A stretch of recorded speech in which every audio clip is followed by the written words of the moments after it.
I was just watching a documentary before called Terry Jones' Barbarians, and what it talked about was the various different powers of that time, the Persian Empire, the Roman Empire, and so forth, and how they used to go up against each other, and how the Romans considered certain people who didn't behave like them, act like them, in other words, hold the same culture norms as barbarians. And when I just got thinking about this, it actually reminded me of the issue of colonialism and this double standard that seems to exist. It seems to exist out there, and we see it unfortunately perpetrated, not perpetrated, but um, how could you say, uh, pushed or elevated as a truism by certain parts of the loony left, the fringe left. There's almost belief that somehow all the problems in the world relate back to colonialism, specifically colonialism that comes out of Europe. But there's no attention actually being paid to the kinds of colonialism, the expansionist policies of, for example, the early Muslim empire. And we see this as a hypocrisy. I see this as a hypocrisy not only by the left, but also see it by the Muslims themselves, even the Muslim people who were actually conquered by these Muslim powers and trying to excuse such behaviour as perfectly acceptable. And yet, when, for example, the British Empire did similar activities, such as the colonisation of India and so forth, and the fight over the African wealth, there seems to be a double standard when it comes to it. And I talk about in their regards to India, I find it hypocritical when I hear about Muslims who get up who talk about how horrible it was when it was under British rule, and yet you do not see them batter an eyelid when India was invaded by Arab Muslims. There's almost seems to be a double standard that comes out of it.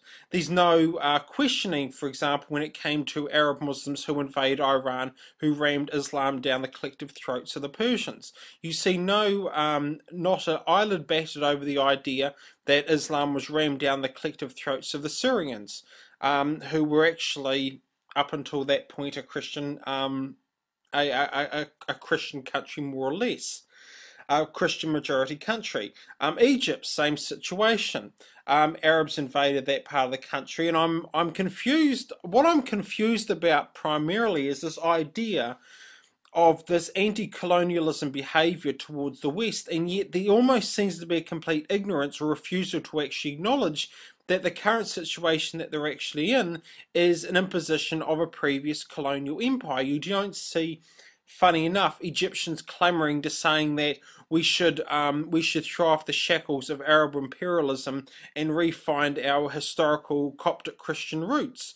There is this double standard exists, which, dare I use this word, I don't like throwing around the word racism because it becomes nothing more than an argument from intimidation, an attempt to shut down a debate by virtually, it's a nice way of going about an ad hominem attack, by questioning a person's moral character. It's a bit like saying, such and such, such and such, and the only way they can reply is, I heard that you kill little puppies.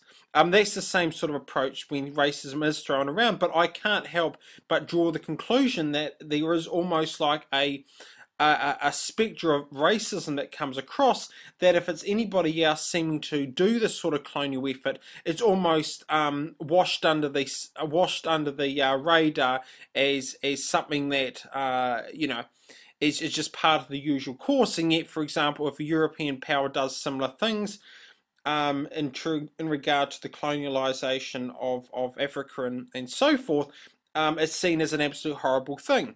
Now, don't get me wrong. I'm not trying to, for example, claim that all situations of colonialisation are equal, and the fact that that somehow we should triage it, or somehow say that how best to describe it, that I'm saying Muslims were worse than non-Muslims, or anything of that sort of argument. What I am saying is that I just find it hypocritical that there is an attempt to excuse it, and yet a willingness to attack the West, and at the same time ignore the fact that they're still under a form of colonialized rule. In the case of Egypt, like I've said, you don't see them clamoring to throw off the shackles of Arab imperialism and refine their roots. They're continuing to live. They're continuing to take on all the Arab social norms even after the Arab invaders have left. You're wondering at what point are the Egyptians actually going to wake up and actually realize that they're Egyptians. They're not Arabs. They're not, Romans. They're not Greeks. They're not French. They're Egyptians, and that they have their own unique Egyptian culture. And the same thing I find funny is this fox like this false sense of nationalist bravado that comes out of Iran. This belief that you see them um, wholeheartedly embracing Islam as if it was a part of Iranian culture. I find this funny, considering up until the point that they were invaded by Arab invaders, Persians were looked upon the Arab culture and the Arab language and so forth as unrefined and uncouth. It was the height of being uncivilized. It reminds me of the response the Emperor sent back to Muhammad once he received a letter from Muhammad, inviting him to Islam, that for the Arab Muslims to keep the Allahu Akbar in the desert.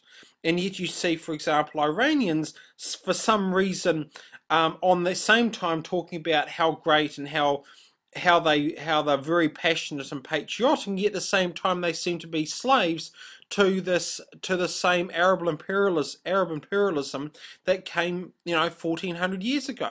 If they were really patriotic and they really wanted to support their Persian roots and so forth, they would renounce it. You only need to look at the Islamic theology that exists in Iran, that the only legitimate leader can be of Arab descent.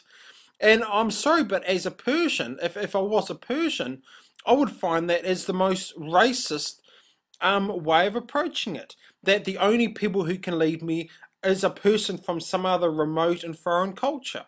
That we are not good enough to actually rule ourselves.